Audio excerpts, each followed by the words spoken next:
안녕하세요. 담은 뭐야 6번째 시간으로 찾아뵌 MC 규드래곤입니다. 오늘도 제 옆에는 교회 미래를 상상하는 전문가, 상상 전문가 김선희 목사님 모시고 있습니다. 반갑습니다. 안녕하십니까, 상상 전문가 써니입니다. 네. 지난주에 저희가 이제 오늘날의 교회에 대한 이야기를 하면서 네네. 일반 사회적으로 고령화가 심해지고 있는데 네. 교회는 그게 더 심하다라는 네. 얘기를 하면서 그럼 이게 교회에 어떤 영향력을 미치는가를 네네. 오늘 알려주시기로 했어요. 맞습니다. 네. 그래서 지난주에 얘기한 거를 짧게 요약을 하면은 짧게. 교회 안에 나이 있으신 분들의 숫자는 점점 많아지고, 그쵸. 왜냐하면 우리 고령화되니까요. 젊은 세대들은 점점 줄고 이제 퇴직하시고 그런 분들이 이제 더 많으시고 그런 상황에서 이루어지고 있는데, 그러다 보니까 헌금이 줄 수밖에 없는 거예요. 그 얘기 저희가 이제 네. 지난주에도 조금 했는데, 또 흥미롭다기보다 또 하나 이제 생각해볼 만한 지점은 뭐냐면, 그 젊은 세대들 네. 교회에 그렇게 친숙하지가 않아요. 그러니까 당연히 교회 가는 거가 당연하지 않은 사람들. 그렇죠. 네. 네. 그리고 젊은 세대들은 무언가 길고 지루하고 깊은 거를 관심이 크게 없어요. 그렇죠. 네. 그러니까 컨텐츠가 뭔가 있다 하더라도 짧고 임팩트 있고 내 삶에 직접적 영향이 있어요. 그렇죠. 네. 네. 제가 요즘에 흥미롭게 생각하는 현상 중에 하나가 네. 무야호가 있어요. 이게 네. 원래는 11년 전에 나왔던 말이에요. 맞아요. 한참 됐죠. 11년 전에 무한도전이라는 예능 프로그램에서 유돈노, 유돈노, 유재석, 정영돈, 노홍철. 네. 그 세 분이 알라스카의 김상덕 씨를 찾으러 갑니다. 네. 근데 김상덕 씨는 당연히 못 찾고요. 네. 그러다가 이제 한인회관 같은 데 갔는데 네. 할아버지 두 분이 계셨어요. 그 할아버지 무한도전 보시냐고. 네. 본다. 그러면 우리 구호 이거 무한도전 이거잖아요. 네. 아시냐고. 그러니까 당연히 안다고. 그러니까 무한 했더니 그 할아버지가 무야호. 그러죠. 그래서 이제 근데 이게 흥미로운 현상인 게, 그 당시에는 그닥 아무 이렇게 반항이 없었어요. 그냥 지나가는 장면. 근데 이게 어떻게 요즘에 핫해지게 되냐면, 아마 들으신 분들 많으실 텐데, 무라뉴 감독인가? 그 토트넘의 새로 감독님이 왔어요. 네네. 그 손흥민 선수 있는 팀이죠. 네. 근데 그분이 기자회견 같은 걸 하는데, 그분이 약간 막 이런 것들을 하는 분이에요. 네. 그거를 무한도전의 무야호 부분하고 합성을 한 거예요, 어떤 사람이. 근데 그게 너무 기가 막히게 맞아 들어간 거예요. 네네. 이 무라뉴 감독님이 네. 기자가 물어보는 거예요. 그럼 할 줄 아시죠? 그러니까 무라뉴 감독님이 할 줄 안다고.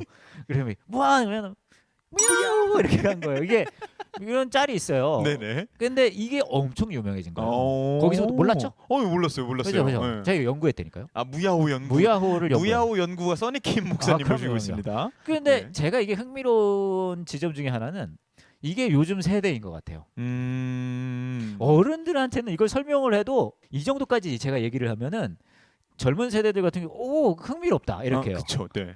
근데 약간 나이가 있으신 분들은 이걸 설명하면 그게 무슨 의미가 있냐, 그렇죠. 이게 무슨 네. 의미가 있냐, 이걸 자꾸 물어보시는 거예요. 의미가 없어요. 의미가 없죠. 네. 네. 대신에 뭐냐, 직관적이에요. 그냥 바로 나오는 거군요. 그냥 꽂히는 거예요. 무슨 말이냐 하면, 네. 요즘은 막 숨겨져 있는 의미 이런 것보다는 직관적이고 나랑 그게 무슨 상관이, 이런 게 조금 있어야 된단 말이에요. 그렇죠. 최근에 저도 비슷한 걸 느낀 게, 네. 누가 긴 글을 쓰잖아요. 예. 그럼 첫 번째 달리는 댓글이 이거예요. 세 줄 요약 좀. 나 긴 그러니까요. 글 읽기 싫다. 그냥 직관적으로 맞아요. 세 줄 요약해달라 이런 거거든요. 사실 이게 예전부터 이런 트렌드는 있었어요. 사실 트위터라는 게 거기서부터 나온 거예요. 제한이 되어 있죠. 144자 안으로 얘기하라는 거잖아요. 그런 맥락인 거고, 이제 약간 인스타그램도 그런 느낌인 거 같고. 그렇죠. 네. 요즘에 또 클럽하우스라는 게 나왔잖아요. 네. 그것도 어떤 의미에서는 약간 이런 맥락이 있는 것 같아요. 물론 한 사람이 그거 오래 이야기하지 않냐. 근데 이게 긴 글을 읽는 거랑 한 사람이 얘기를 쭉 하는 거랑 또 다르거든요. 그렇죠. 네. 그리고 듣다가 별로다 싶으면 채널 옮겨버리면 나가면 되고. 네. 근데 이런 취향 혹은 이런 흐름에 있는 세대인데, 그 세대의 일반적인 교회들이 맞춰줄 의향은 크게 없는 것 같아요. 이런 세대의 취향을 그렇죠. 굳이 맞출 의향까지는 없다. 여기 지점에 생각해 볼 건, 그러면은 써니 목사님, 우리가 하나님을 예배하는 사람들인데 그런 걸 어떻게 다 맞춥니까? 그런 거 맞춰서 우리가 하나님께 영광 돌릴 수 있겠습니까? 이렇게 할 수 있어요. 근데 우리가 이제 담은 뭐해라 그래놓고 옛날 얘기를 수없이 했잖아요. 그렇죠. 이제 1970년대 윌로 크랙부터 시작을 해가지고 그렇죠. 뭐 리디머 교회, 뭐 네. 모자이크 교회 이런 얘기했잖아요. 네. 근데 그 전체적인 교회의 흐름 속에 우리가 알 수 있었던 건 시대 요구가 있었다는 거예요. 그렇죠. 그것을 반영한 교회들을 그러니까요. 봤었죠. 네. 그러니까 그렇게 해서 우리도 큰 교회가 되자 그런 말씀을 드리려는 건 아니에요. 중요한 거는 우리가 가지고 있는 복음이라는 컨텐츠를 이 시대의 사람들과 공감을 해야 되는 건 우리 모두에게 주어진 숙제 같아요.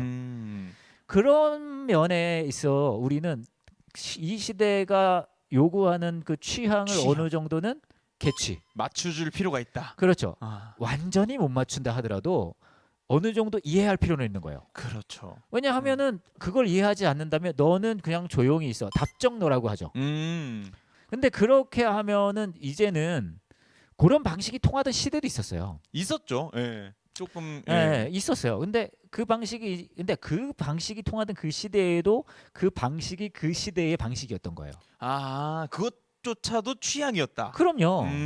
그래서 이제 제가 얘기하고 싶은 거는 오늘날의 교회를 생각해 봤을 때 그러면 뭐 여러분들은 그렇게 생각할 수 있어요. 우리는 우리 교회 사람들 너무 행복하다고. 지금 괜찮다고. 너무 좋고 우리 모일 때마다 너무 은혜가 되고. 근데 중요한 지점은 거기에 오늘 처음 교회 나온 사람이 있을 때 아하. 그 여러분들이 행복한 방식이 익숙하지 않은 사람이 왔을 때 그 사람한테는 어떻게 할 것인가? 그 사람도 행복할 것인가? 그렇죠. 굉장히 그거에 고민이 대한 되네. 고민은 해야 된다는 거예요. 우리끼리 행복하자고 예수님이 십자가에서 죽으시진 않으셨으니까. 그렇죠. 네. 그래서 그런 지점, 과연 이런 지금 상황들이 있을 때 이 시대, 이 세대가 소통하는 방식은 무엇인가에 대해서 고민하고 이해할 필요가 있다. 그렇다면 그건 우리에게 어떤 의미일까? 그건 다음 시간에. 시간이 정말 빠르게 흘러가네요. 사실 얼마나 시간 된지 몰라요. 시계를 안 켜놓고 했어요. 근데 요즘 됐을 것 같아. 요즘 되면 된 것 같아요. 만약에 오늘 네. 방송 시간이 좀 짧다. 그러면 그냥 짧은 거예요. 그러려니 해주세요. 그러려니. 이거는 내 안에 있는 내 영적 시간이었어요. 네, 저희가 다음 이제 6번째 시간 이제 좀 젊은 세대의 취향에 네. 대해서 이야기를 나눠봤고요. 그러면은 다음 주 이 시간에 네. 다시 한번 뵙도록 하겠습니다. 네. 안녕히 계세요. 고맙습니다.